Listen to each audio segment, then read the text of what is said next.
저는 이 시간 여길지어다 라는 제목으로 은혜의 말씀을 나누기를 원합니다.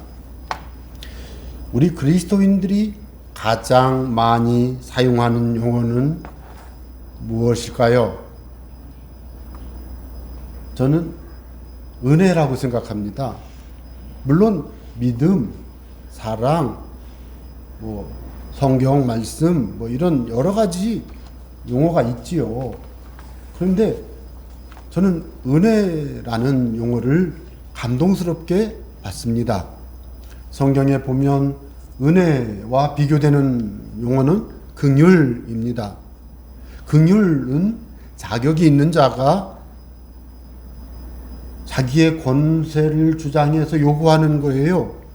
예를 들면 양육을 받을 권리가 있는 자녀가 양육의 의무가 있는 부모에게 용돈 주세요. 그럴 때 엄마가 이렇게 보시면서 그래, 야. 이게 긍휼이에요. 그럼 은혜는 뭘까요? 자격 없는 자가 자격도 없는데 혜택을 누리는 것을 은혜라고 합니다. 그러니까 종이 자녀가 될 권한이 없죠. 자격이 없죠. 근데 종이 주인한테 가서 자녀들이 받을 수 있는 혜택을 누리게 된다면 그게 바로 은혜인 것입니다. 여러분, 저와 여러분이 은혜라는 용어를 하도 많이 쓰니까 은혜라는 용어가 어떤 의미인지 이렇게 생각을 해보면서도 은혜로 하면 되지. 물론 해석이 여러 가지가 있지요. 예를 들어 은혜 받았다. 그러면 은혜 받았다고? 성경 말씀을 읽다가 은혜 받았어? 그럴 때는 말씀의 의미를 깨닫고 그 말씀이 내게 기쁨을 주어서 내 피곤하고 지친 영혼을 기도하게 하고 낙심해서 우울했던 내 마음에 기쁨을 주고 정말 이 세상에서 살아갈 용기가 없어 지쳐 있는데 자신감이 막 생기게 만들었어. 이게 은혜 받은 거예요. 그럴 때도 은혜 받았다고 하는 거예요. 그런데 그때만 그 은혜 받았다는 말은 바꿔 말하면 감동받았다, 깨달았다, 힘을 얻었다 이런 뜻이죠. 그러나 성경에서 말하는 은혜의 의미는 제가 처음 말씀드린 자격 없는 자가 아무 희생이나 노력, 수고 없이 받는 거, 혜택을 누리는 거, 이게 은혜죠, 은혜. 여러분, 이미 은혜 받으신 여러분, 선물로 은혜 받으신 여러분, 더 큰 은혜 누리시기를 축원합니다. 우리의 삶에 하나님의 은혜가 이미 충만합니다. 이미 결론에 말했잖아요. 죄가 우리를 주장하지 못합니다. 우리는 이미 은혜 아래에 있습니다. 우리는 은혜 아래에 있습니다. 14절에. 그래서 저는 오늘 말씀을 보면서 은혜 받은 자에게 주신 하나님의 축복과 특권이 있는데 그 부분을 생각하면서 하나님의 말씀을 살아내는 사람은 은혜를 받아서 어떻게 살아야 하나? 제가 먼저 살펴봤습니다. 제가 한번 질문 드리겠습니다. 여러분이 한번 답해 보십시오. 우리가 예수님과 함께 연합하였습니까? 아멘. 은혜 받고 이미 믿음 좋으신 분들은 아멘이 저절로 나오지만 뭔 얘기요? 아니 예수님은 2000년 전의 사람이고 나는 지금 1900년대 태어나가지고 그래 너는 2000년대에 태어났어. 그러니까 1900년대 2000년대에 태어나가지고 살고 있는데 2000년 전에 예수님이 십자가에 돌아가셨는데 내가 언제 그분을 만난 적도 없고 그런데 연합했다고 그래요? 아니잖아요. 이렇게 생각할 수 있잖아요. 우리가 예수님과 함께 죽었다고요? 태어나지도 않았는데요 죽었으면 우리가 어떻게 지금 이렇게 살고 있습니까? 여러분 한번 생각을 해보자는 겁니다. 우리가 옛사람이 있고 새사람이 있다고요? 참, 그건 맞아요. 어릴 때는 좀 작았지만 성인이 되고 컸고 시간이 지나니까 좀 나이가 좀 지나니까 어른들이 그러더라고요. 연식이 좀 많이 돼가지고 그래서 뭔가 했더니 연세 드신 분들이 연식이 좀 많아져가지고 그래서 연세 드신 분들이 조크를 그렇게 하시더라고요. 그래서 이렇게 세월이 지나니까 그러잖아요. 90년 전에는 나도 너와 같은 애기였고, 예? 70년 전에는 나도 너와 같은 청년이었고, 뭔지 아시죠? 여기에 계신 여러분 70년 전에는 어린이였던 분 계시고 50년 전에 청년 어린이였던 분 예를 들어 있잖아요. 그 사람이 그 사람이죠. 근데 뭐 옛사람이 뭐고 새사람이 뭐예요. 이게 우리가 성경을 읽다 보면 이런 생각을 자꾸 하게 되는 것입니다. 우리 옛사람이 예수와 함께 십자가에 못 박혔다는데 그럼 십자가에 못 박혀서 내가 죽었다는 얘기인데 이 정말인가? 정말 옛사람이란 말은 예수님 믿기 이전에 죄악에 매여 있는 나, 죄악 가운데 살고 있는 육신의 정욕에 매여 있는 죄악의 사람, 죄인의 모습이라면 아니 내가 이미 못 박였다는데 여전히 나는 죄를 짓는 자범죄의 유혹에 빠지고 있잖아요. 저나 여러분 다 마찬가지잖아요. 그러면 여전히 나는 옛사람인가? 이게 헷갈리죠. 여러분 오늘 우리의 삶에서 이런 부분들을 생각해 볼 때 하나님의 은혜로 이 질문들에 대해서 답할 수가 있습니다. 여러분 의로우신 하나님께서 심판하실 때 죄인들을 사망이라고 심판의 사망으로 정죄해서 사망! 그래서 지옥에 가! 이거잖아요. 그런데 죄인된 나를 대신하여 예수님이 십자가에서 죽으신 것 은혜입니다. 맞죠? 이게 은혜죠. 죄인된 나는 한번 죽는 것은 정한 것이요 정하신 것이 그 후에는 심판이 있으리니 사람이 한번 죽는 건 정하신 거예요. 다 죽어요. 심판을 받아요. 그런데 예수님을 믿고 믿음으로 주님을 구주로 영접해서 용서받고 예수님을 주님으로 영접해서 내 인생의 주인이 되셔서 왕이 되셔서 날 인도하시니 내 삶이 행복해요. 예수님이 내 대신 십자가에 죽으신 것 그것이 그래서 복음 기쁜 소식이잖아요. 예수님이 우리가 아직 죄인 되었을 때에 그리스도께서 우리를 위하여 죽으심으로 하나님께서 우리에게 대한 자기의 사랑을 확증하셨느니라. 예수님의 십자가에 죽으심은 하나님의 사랑의 확증이요. 그것도 내가 의인일 때, 선인일 때, 많은 사람들에게 존경받는 사람일 때 예수님이 십자가에 돌아가신 게 아니라 우리가 아직 죄인이었을 때 십자가에 돌아가셨다는 사실 앞에서 예수님이 나의 죄를 위해 대신 십자가에 돌아가셨다니 이 복음은 평생 우리의 삶에 영원히 우리의 삶의 기쁨이에요. 그러니까 그 복음을 탁 생각하라. 이게 은혜죠. 은혜죠. 그래서 하나님 앞에서 은혜라고 하는 것이 무엇인가를 한번 그려보고 있는 겁니다. 복음을 듣고 예수님을 구주와 주님으로 알게 된 것이 은혜입니다. 예수님을 주님으로 구주로, 여러분 주님과 구주는 다른 거였잖아요. 주님으로 믿기 이전에 구주로 먼저 믿어야 돼요. 예수님을. 구주란 말은 구세주, 구원주 그런 뜻이잖아요. 나의 죄의 문제를 해결해 주신 주님이란 뜻이잖아요. 그 이후에 이제는 우리는 예수님을 다시 주님으로 모시는 거예요. 그런데 예수님이 나의 구주가 되시고 예수님이 나의 주님이 되시는데 내가 하나님 앞에 한 일은 딱 하나밖에 없어요. 믿은 거. 믿음. 그런데 여러분 믿음도 하나님의 선물이래요. 하나님의 은혜를 들었어요. 십자가에 예수님의 죽으심을 들었는데 들어도 감동이 없어. 들어도 마음이 아무렇지도 않아. 들어도 그냥 그래요? 그래요? 그러고 말아. 왜요? 믿음 선물을 못 받아서 그래요. 성경에 보면 하나님의 은혜를 받은 자는 하나님이 주신 믿음을 선물로 받아요. 그러니까 내가 예수님을 구주로 영접하고 주님으로 영접하는 그 마음의 자세는 하나님이 나를 창세전에 택하시고 때가 되어 부르시고 내 안에 성령이 오셔서 말씀하실 때 깨달아 알도록 중생하시게 내적 중생하게 하시고 그래서 그 마음에 믿음을 갖게 하시고 하나님의 자녀라고 고백하게 하나님을 주님이라고 아버지라고 고백하게 만들고 이게요 소명중생 회심신앙이 한 번에 탁 일어나 동시에 바바바박 일어나요. 여러 가지가 그 일이 내가 한 일은 그저 듣고 예수님 믿어야 내 죄가 용서되는군요. 나 예수님 믿겠어요 라고 고백할 때 이미 성령께서 그 마음에 오셔서 창세전에 예정한 자를 찾아오셔서 창세전의 선택이죠. 선택했는데 찾아오셔서 소명, 중생, 회심, 신앙 딱 되는 거예요. 믿음까지 딱 와요. 여러분 이게 하나님의 선물입니다. 그럴 때 내가 한 일은 뭐예요? 하나님이 나를 은혜를 베푸실 때 하나님 내 마음에 믿음을 요구하실 때 내 마음에서 내 인격적으로 나도 믿음으로 답했어요. 믿음은 하나님이 선물로 주시고 나는 내 마음으로 믿음으로 답하는 거예요.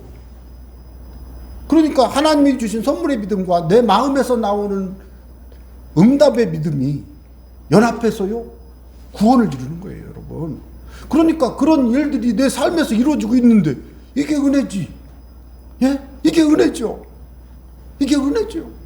성경을 읽을 때 어떤 때는 성경을 읽어도 도대체 뭔 소리인지 모르겠네요. 모르죠. 처음 읽으면 모르죠. 그런데 조금만 정신 차려 읽으면 다 알아요. 맞잖아요. 맞죠? 그러니까 읽을 때는 자세히 읽어야 돼요. 성경을 읽을 때는 이렇게 자꾸 씹어 먹듯이 읽어야 돼요. 그래서 성경을 읽을 때, 예? 성경을 읽을 때 안 믿어지던 게 있었는데 시간이 지나는데 어느 순간 그냥 믿어져 버려요. 저는 태초에 하나님이 천지를 창조하신 자 이게 안 믿어졌어요. 제가 처음에 그 말을 들을 때 아니 뭐 하나님 뭐 태초에 하나님을 창조했으면 어떻게 중생대 쥐락이 공룡하고 신생대 사람 현생 인류가 태어났다고 뭐 그러는데 이게 말이 돼요 이게? 이게 저 이해가 안 갔거든요. 그래서 계속 질문했어요. 이거는 반대하고 뭐 거절하기 위해서가 아니고 믿고 싶은데 안 믿어지니까 계속 질문했어요. 질문하면요 하나님이요 답하시더라고. 성경 읽다 보면 딱 나와. 여러분 질문 한번 드릴까요? 아기가 태어날 때 영혼이 생겨요? 아기가 잉태될 때 영혼이 생겨요? 이런 얘기는 예배 설교 시간에 하면 안 되는, 한번 생각을 해보자는 얘기예요. 이게 굉장히 중요한 겁니다, 이게. 영혼이 언제 생겼어요? 그러니까, 한번 고민 좀 해보자는 얘기예요. 이런 게 있잖아요. 성경에 답이 다 있어요. 내 몸에, 모태에서 내 몸이 만들어지기 전에 하나님이 이미 나를 안 되잖아요. 그럼 내가 있어요, 없어요? 있지. 그러면 성령, 우리가 몸이 만들어지기 전에 내가 있어요, 없어요? 있죠. 그런 걸 생각을 해보면 막 생각하면 버떡버떡, 그럼 내가 작년 태어났지. 2021년 10월 16일에 태어난 성소는 그러면 그 전에 있었지. 잘 모르겠어, 나도. 어디 있었는지. 성경에 보면 하나님 품에 있었죠. 그런데 있잖아요. 창세전을 택했으니까. 이런 걸 생각해보면 성경 읽을 때 재밌어요. 내가 얼마나 귀한지 아세요? 내가? 여러분, 이상도가 귀한 게 아니고, 여러분 나 한 사람이 얼마나 귀한. 성경을 읽으면 나도 모르게 막 기쁨이 생겨. 막 생겨, 그냥. 주여. 표준말을 써야 되는데. 네. 웃으라고 했는데 아무도 안 웃어서 실패했는데. 여러분, 중요한 것은 있잖아요. 성경 속에서 이게 은혜라고, 이게 은혜.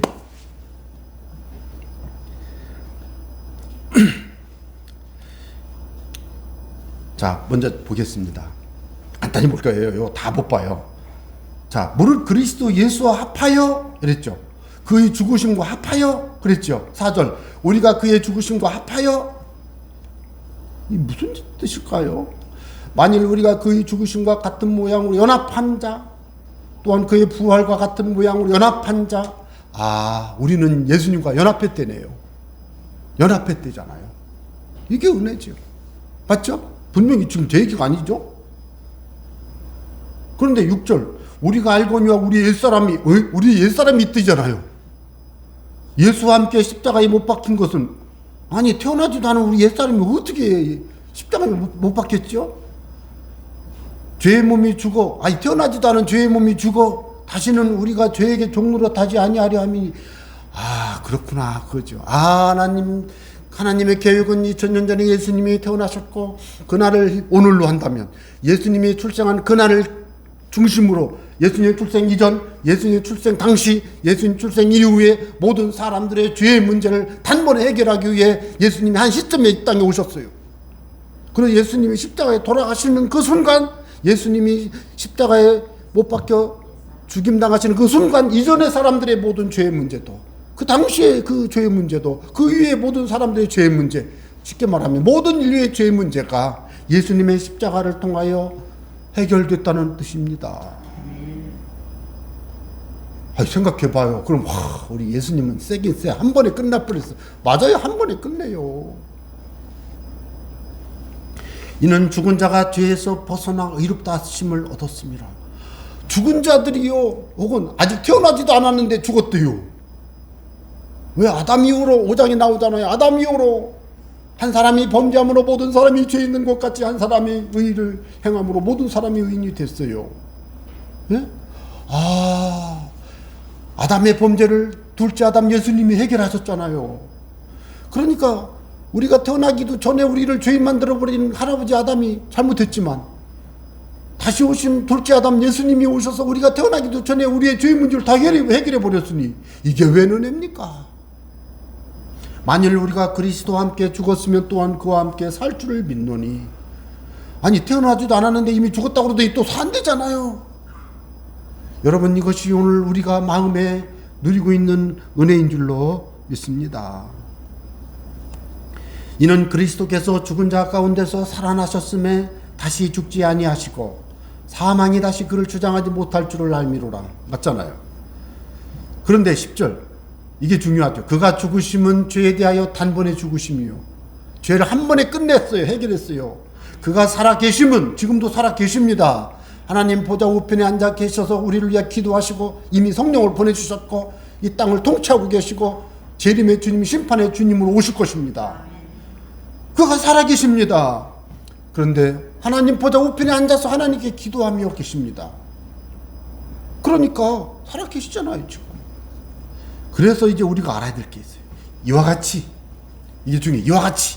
왜 뭐예요? 예수님이 돌아가셨다가 죽으셨다가 부활하셔서 하나님 우편에 계신 것 같이 너희도 너희 자신을 죄에 대하여는 죽은 자요 믿으시 바랍니다. 여러분 자신도 예수님을 믿을 때 우리 자신의 죄에 대하여는 우리가 죽은 자인 줄로 믿으시기 바랍니다. 예수님을 믿을 때 그리스도 예수 안에서 하나님께 살아있는 자가 된 줄로 믿으시기 바랍니다. 그런데 여기 뭐라고 그랬어요? 여길지어다. 다 같이 여길지어다. 여러분, 여길지어다가 무슨 뜻이냐면 우리나라는 양자를 잘 안 하잖아요.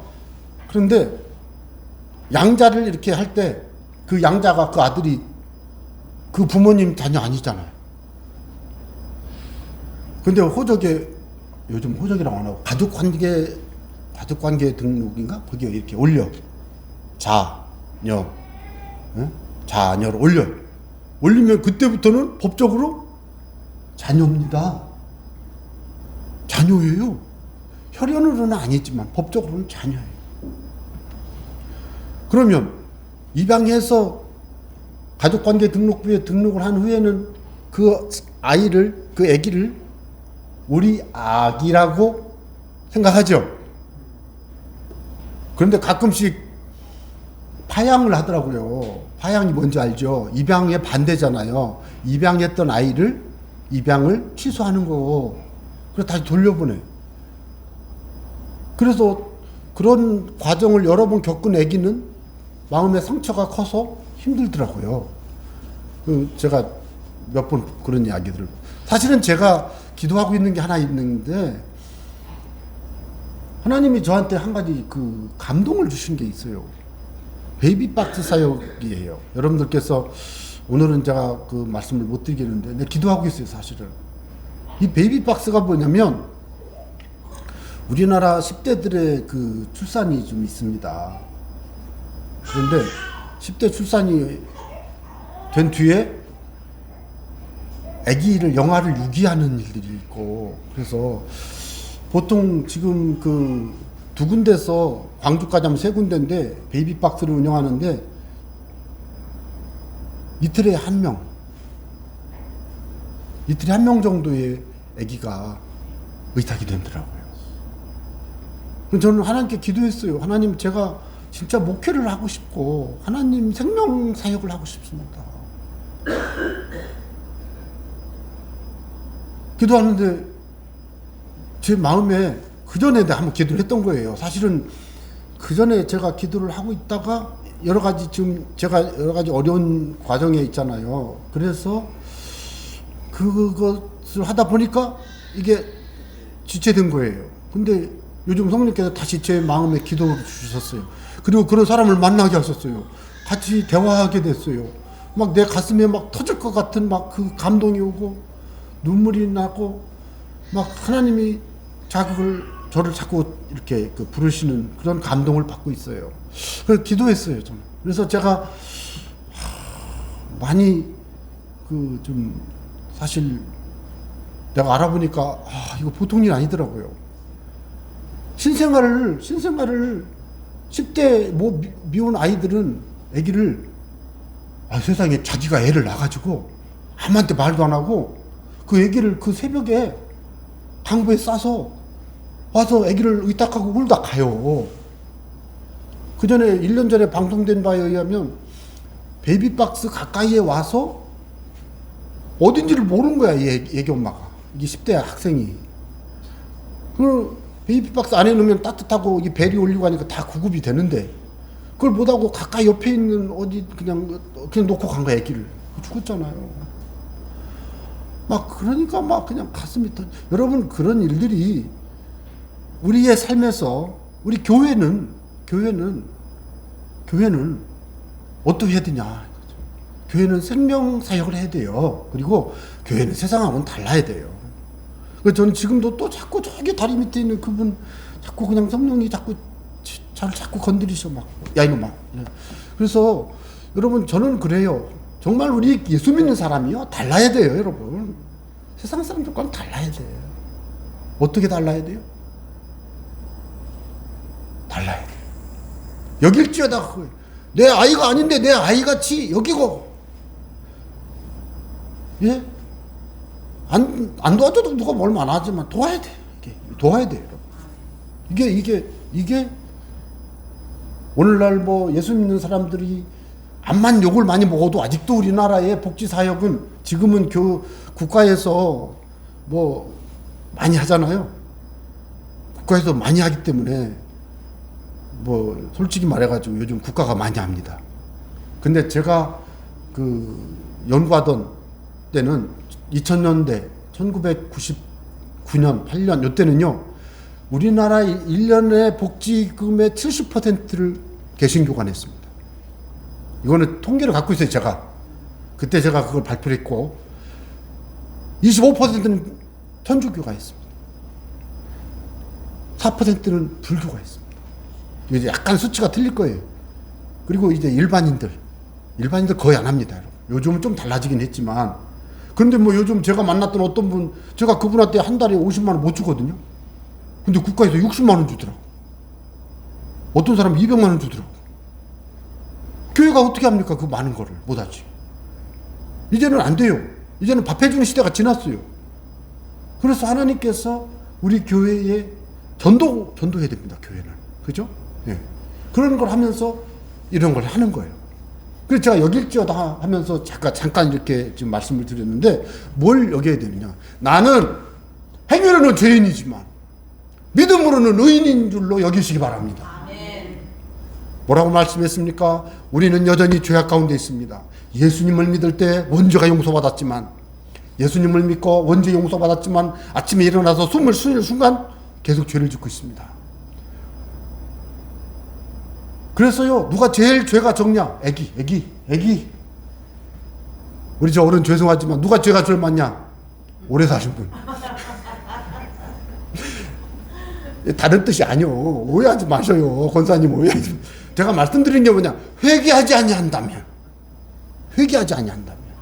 그러나 내가 죄를 지었습니다마는 이 죄를 지었지만 예수의 보혈로 씻음 받고 예수님이 십자가에 돌아가심을 내가 나의 죄 때문임을 믿고 예수님께 회개하고, 만일 우리가 우리 죄를 자백하면 그는 미쁘시고 이로사 우리 죄를 사하시며 말씀을 의지하면서 내 죄를 용서해달라고 기도하고 마음의 평강함을 얻고 내가 잘못한 거 있으면 다 배상 보상하고, 예? 배상은 잘못한 거 갚는 거고 보상은 더 주는 게 보상이지. 도와주고, 내가 도와주고 싶어도 안 되면 속건제처럼 내가 누구에게 잘못을 했는데 이게 누구한테, 예를 들어서 여러분 천안 상수도 사업소에 가서 독극물을 풀었다고 해봐요. 근데 독극물이 거기다 넣으면은, 대청댐에 넣으면은, 예를 들어서 그게 조금밖에 안 넣었지만 그거 넣으면은 그 많은 물이니까 사람 죽지는 않을 거예요. 근데 그게 너무 마음이 잘못됐어. 그럼 어떻게 해야 되는지 아세요? 수도사업소에 가서 1억 원은 가서 기부해야지. 이런 식의 방식으로 사회를 섬기고 봉사하는 태도가 필요해요. 그런데 잊지 말아야 될 게 있어요. 예수님을 믿고 죄 사함을 받은 사람은 삶으로는 죄인일지 모르지만 믿음으로는 의인인 줄로 믿으시기 바랍니다. 이게 여길지어다예요. 내가 출산하지 않았어도 이 아기는 내가 내 입양을 하고 나면 내가 출산하진 않았지만 내 가슴으로 나와서 내 자녀인 줄로 여기시기 바랍니다. 마찬가지예요. 예수님이 십자가에 못 박혀 돌아가실 때 나는 태어나지도 않았고, 예수님이 부활하실 때 나는 이 땅에 있지도 않았지만 예수님이 죽으시고 부활하시던 그와 같은 놀라운 역사가, 내가 이 땅에 늦게 태어났고 늦게 예수님 믿었지만 그때 예수님이 죽으시고 부활하신 그것이 내게 은혜가 돼서 나를 죽이시고 살리셔서 지금 하나님의 생명 백성 삼아주셨음을 마음에 믿고 그렇게 여기시기 바랍니다. 이럴 때 이게 바로 은혜예요. 그래서 저는 여러분에게 11절, 이 11절의 말씀에 여길지어다라는 이 말씀은요, 여길지어다 특권이라고 저는 주장합니다. 여길지어다 특권, 이거 제가 만든 말이에요. 여길지어다 특권 주신 것이 은혜입니다. 그러므로 우리의 삶에, 날마다 내 삶에는 어때야 돼요? 말씀 주신 그 은혜 감사하면서 내 삶에 힘을 내서 여겨야 돼. 뭘 여겨야 돼? 나는 하나님의 사람이다. 맞잖아요. 나는 믿음의 사람이다. 나는 날마다 승리한다. 근데 잊지 마세요. 나는 하나님의 사람이다. 괄호 열고 여전히 나는 죄도 있고 나도 잘못한 거 있고 괄호 닫고. 예? 나는 믿음의 사람이다. 그러나 때때로 믿음도 없고 흔들리고도. 맞아요. 나는 하나님께 예배하는 사람이다. 그런데 괄호 열고 나는 예배 시간에 때때로 좀 피곤하고 졸기도 하고. 괜찮아요. 중요한 건 뭐예요? 예배하러 왔다는 거지. 항상 겉으로는 여길 수 있지만 속으로는 진실한 면에서는 부족함이 있어요. 그런데 전 여러분에게 오늘 그 말씀을 드리고 싶은 거예요. 정직하게 생각할 때 내가 좀 부족한 게 있어요. 맞아요. 그러나 그걸로 인해서 힘들어하지 마시기 바랍니다. 어떻게 해야 될까요? 여길지어다 특권을 누리시기 바랍니다. 나는 연약하나 주님은 강하고, 나는 할 수 없으나 주님은 능력이 많으셔서 하실 수가 있고, 내가 하나님 앞에 정말 주님을 잘 섬기고 싶지만 잘 못 섬기지만 때로는 주님이 내게 힘을 주시면 잘 섬길 수 있고, 이 여길지어다 그런 원리를 우리에게 주시는 것입니다. 그래서 저는 여러분들에게 오늘 이제 결론을 맺고 싶습니다. 말씀대로 살아내려면 말씀을 깨달아야 되고, 말씀을 듣고 결심해야 되고, 말씀을 묵상해서 해석해서 의미를 알아야 가지고 이렇게 해야 된다고 그랬잖아요. 말씀을 묵상해서 막 해야 된다고 그랬잖아요. 그런데 말씀을 다 이해했어. 깨달았어. 전도해야 된다는 거 알아. 기도해야 된다는 거 알아요. 사랑으로 선포한다는 거 알아요. 잘못했을 때 내가 미안해, 잘못했어요, 용서해주세요, 이러면 된다는 거 알면서도 안 돼요. 안 됩니다, 여러분. 아니, 되시는 분은 이유가 있지.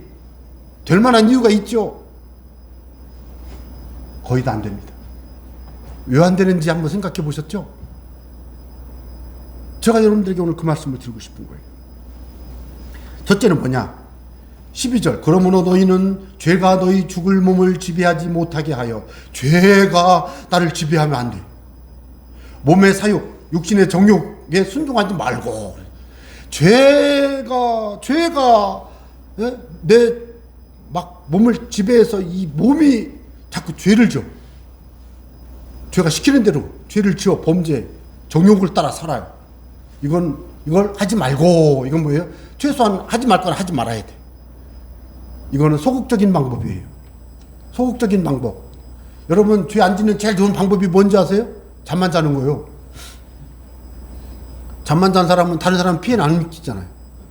엄마한테는 속을 좀 썩이겠지. 그런데 다른 사람한테 피해 안 주잖아요. 근데 그거 갖고는 안 돼. 적극적인 게 있어요. 적극적인 거. 13절. 또한 너희 지체를 불의의 모기로 죄에게 내주지 말고, 이건 아까 그 몸의 사욕에 순종하지 말고 같은 말이죠. 예, 같은 말이니까 접어두고, 오직 너희 자신을 죽은 자 가운데서 다시 살아난 자 같이 하나님께 뭐하며? 드리며. 적극적인 건 뭐예요? 하나님께 드리세요. 뭘 드려? 너희 자신을 드려. 그걸 다른 말로 뭐라고 그래요? 헌신하세요. 여러분 지금 예배하고 계신 게 헌신한 거요. 여러분은 지금 하나님 보시기엔 재물 같아. 예? 예수님이 십자가에서 단번에 제사를 완성했기 때문에 우리는 제물로 왔지만 이미 제물이지만 우리는 죽지도 않아. 또 가 살 수 있어요. 살아있는 제물일 뿐이지. 예? 그렇다고요. 그래서 우리가 어떻게 하나님께 드리는 거예요. 제물로 드리는 거예요. 헌신이죠. 예배할 때, 기도할 때, 성경 읽을 때 이게 헌신하는 거예요. 이제는 전도하러 나가고 봉사하고 믿음의 교우들과 교제하고 이게 헌신하는 거예요. 이게 그 얘기예요. 너희 지체를 의의 무기로 누구에게 드리라? 하나님께 드리라. 여러분 하나님께 드리는 게 어떤 분들은 그래요. 목사 되라고요? 아 싫어요. 하지 마세요. 저도 안 드릴 수가 있어요. 목사하면서도 하나님께 안 드리는 방법이 뭔지 아세요? 기도 안 하는 거예요. 네? 그냥 내 마음대로 사는 거예요. 뭐 목사 됐다고 헌신하는 게 아니더라고. 제가 해보니까 직분이 중요한 게 아니라 믿음과 삶이 중요한 거지. 적극적으로 하나님이 기뻐하시는 발걸음을 내디뎌야지. 피곤하고 지쳐 쉬는 건 좀 모르지만 그냥 적당히 그냥 게으르게 살던 사람이 정신을 번쩍 차리고 눈을 크게 뜨고 어깨를 펴고 들로 산으로 나가서 막. 여러분 지금 칡뿌리를 캐야 돼. 지금 칡뿌리를 캐려면 지금 캐야 돼요. 싹 나기 전에. 지금 싹 났을지도 몰라요. 겨울에 칡뿌리를 캐는 거예요. 제가 무슨 말씀을 드리는 거냐. 겨울에 춥다고 여기에서 가만히 있는 사람이 있지만 겨울에 나가 칡뿌리 캐다가 직접 자주 파는 사람이 있어요. 활동해야 돼요. 하나님이 기뻐하시는 삶의 목표를 정하고 무엇인가를 도전하고 하나님을 위해 수고하고 희생하고 헌신할 때 짱이에요. 여러분 하나님이요 이런 분들을 찾아요. 그러니까 내 마음을 깨달았어요. 벌떡 일어나서 그 일을 하세요. 그런데 잘 안 돼요. 왜 안 될까요? 다음 하나 더 보겠습니다. 갈라디아서 2장 20절. 이제 내가 육체 가운데 사는 것은 잘 보세요. 나를 사랑하사 나를 위하여 자기 자신을 버리신 하나님의 아들을 믿는 믿음 안에서 사는 것이라. 제가 말씀드리고자 하는 것은 내가 어떻게 살아야 되느냐. 하나님의 아들을 믿는 예수님을 믿는 믿음으로 살아야 돼. 믿음으로 산다는 게 바꿔 말하면 뭔지 아세요? 여길지어다 특권을 가지고 사는 거예요. 여러분 되게 뭐 기도 좀 해주세요. 그러면 제가 어떻게 기도를 해요? 저도 가끔씩 생각해 보니까 어떤 분이 저 목사님 기도 좀 해주세요. 그럼 나중에 하면 안 되나? 이런 적이 있더라고요. 생각해 보니까 얼마나 그분 속상했을까. 왜냐면 죄송하더라고요. 왜요? 겉으로 보기에는 너 목사잖아. 당신 목사하냐? 좀 그래서 와서 기도해달라고 한 거잖아요. 그런데 제가 또 한참 겸손 떨고 앉아가지고 좀 더 있다가 다시 좀 있다가 하면 안 될까요? 내 기도 좀 하고. 그러지 마요. 믿음으로 지금 이분이 원하는 것이 뭐 기도해달라잖아요. 나는 겉으로는 지금 저분이 보기에는 목사잖아요. 그죠? 기도해달라잖아요. 얼른 빨리 기도해야지. 이게 여길지어다 특권이에요. 내가 기도가 부족해. 내가 오늘 새벽에 기도를 별로 못했어. 그런데 어떻게 이 환자를 치료하지? 제가 그래서 하다 안 한 적이 있거든요. 그런데 어떤 때는 목사님 나 시간 없어요. 빨리 가야 돼요. 빨리 해줘요. 그래 확 나와버리는 거예요. 그래서 나 별로 기도 안 했는데. 그래서 제가 치유 사역을 한 15, 16년 했잖아요. 요즘은 저 그냥 치유사 그냥 합니다. 바쁠 때 뭐 기도 못할 때 있잖아요. 아멘 할렐루야. 그런데요 놀라운 사실은 뭐냐면 제가 최근에도 뭐 몇 분 기도했습니다만은 저는 정말 감사한 거는 중환자실에서 의사 선생님이 보호자 불러가지고 이제 더 이상 의학적으로는 할 수가 없으니까 준비하세요. 그리고 가버렸어. 그런 사람을 제가 가서 1시간 딱 기도했는데, 이분이 그날 밥부터 저녁부터 식사를 해서 퇴원했어요. 지금 잘 살고 계세요. 내가 말씀드리고자 하는 게 뭐냐면, 이상규 네가 한 거 아니야 그거예요. 기도가 부족하고 때로는 부족하고, 물론 그때는 제가 하룻밤 기도하고 갔어도. 네? 그렇지만 어떤 기도를 못 했는데도 성령 안에서 기도 딱 했는데 하나님의 능력이 나타나요. 무슨 뜻이냐면, 믿음으로 한다는 거는 내 힘으로 하는 게 아니에요. 나 힘이 없어요. 내 능력 없어요. 그러나 능력을 주실 줄로 믿고 내게 하나님이 능력 주셨다고 여기고 기도하는 거예요. 그게 뭐라고요? 여길지어다 특권. 여길지어다 특권. 그게 바로 뭐라고요? 믿음으로 사는 거예요. 믿음 안에서 사는 것. 하나님의 아들을 믿는 믿음 안에서 사는 거예요. 그걸 위해서 이제 여러분에게 부탁합니다. 구체적으로 부탁드리고 싶은 거는요, 기도하시기 바랍니다. 기도하세요. 저는 무디의 전기를 읽다가 무디 목사님이 여행 중에 성령이 임했어요. 그래서 이분이 어떻게 했느냐, 그 가까운 뒤에 자기가 아는 사람이 있는 집에 들어가서 기도를 하는 거예요. 너무 성령이 막 임해갖고 여행하다 말고. 그래서 그렇게 기도해서 결국은 그가 하나님의 위대한 사역을 하게 되더라고요. 왜 제가 오늘 이렇게 은혜 이야기를 하면서 이 말씀을 했느냐. 여러분, 저와 여러분이 이미 은혜를 받았습니다. 믿음의 원리도 압니다. 그러니까 은혜를 받은 믿음으로 주님 앞에 위대한 사역을 시작해야 되는데, 제가 여러분에게 지금 주문하는 게 뭐예요? 말씀을 살아내자고요. 말씀을 살아내는 거예요. 말씀을 살아내는 건데, 말씀을 살아내야 되는데 안 돼요. 반복해서 은혜를 회복하고 믿음을 회복해야 돼. 근데 이것 두 개 다 빼고 기도하면 돼요. 기도하세요. 그냥 기도하세요. 그냥. 방언하시는 분은 방언만 가지고 1시간씩 3시간씩 하세요.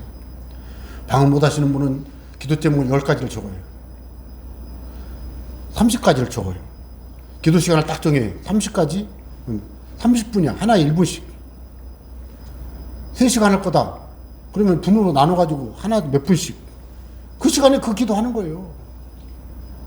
여러분, 놀라운 일이 발생합니다. 제가 여러분들에게 정말 도전하고 싶은 게 여러 가지가 있는데, 그 중에 제가 기도를 도전할 거예요. 2월 한 달간. 그래서 말씀을 알고 있는 그 말씀의 그 은혜의 그 보따리가 있는데, 이게 동력화가 되려면 여기에다 불을 질러야 돼요. 예? 태워야 돼요. 여러분, 휘발유 암만 연료통에 많이 있어도 기화기, 캬브레다라고 그러죠. 기화기에서 안 뿌려주면 이게 엔진 꺼져요. 아무리 하나님 말씀이 휘발유통에 휘발유 많은 것처럼 하나님 말씀이 아무리 많아도 이 하나님의 말씀에 성령의 불의 역사가 임하지 않으면 이 말씀이 내게 아무 은혜가 안 돼요. 힘이 안 돼요. 주여! 기도하고 하나님 앞에 막 말씀 묵상하면서 하나님을 찬양하고 기도하고 도전하고 시도하고 개척하려고 막 하면 이 말씀에 하나님의 성령의 불이 임하여서 말이죠, 능력이 나타나는데, 그 방법이 바로 뭐예요? 기도하는 거예요. 기도해도. 여러분, 저는 진짜 기도에 대한 간증을 하고 싶은 게 엄청 많은데요, 한번 상식적으로 생각을 해보세요.